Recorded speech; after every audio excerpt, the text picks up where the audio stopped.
জামাই ষষ্ঠীর সেরা গলদা চিংড়ির রেসিপি নিয়ে আজকে চলে এলাম। সারা বছর যেমন রুই, কাতলা, ভোলা, শাটিং আরো অন্যান্য মাছ খাইয়ে কাটিয়ে দিই, গরমকালে গরমকালের মাছ আর শীতকালে শীতকালের মাছ খেয়ে কাটিয়ে দিই, কিন্তু এই বড় বড় গলদা চিংড়ি খাওয়া তো আর হয় না, আর এর দামটাও অনেকটা বেশি।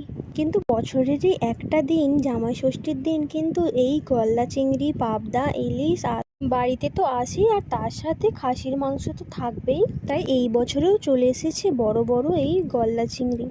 রেসিপিটা ঝটপট শেয়ার করে দিই। চিংড়ি মাছগুলো ভালো করে মাথা, লেজ বাদ দিয়ে, পাগুলো বাদ দিয়ে ভালো করে ধুয়ে নিয়েছি। তার উপর ম্যারিনেট করেছি হলুদ, লবণ আর লঙ্কার গুঁড়ো। কড়াই বেশ খানিকটা তেল দিয়ে হালকা করে 30 সেকেন্ড এপিট ওপিট ভালো করে চিংড়ি মাছগুলো ভেজে তুলে রেখেছি।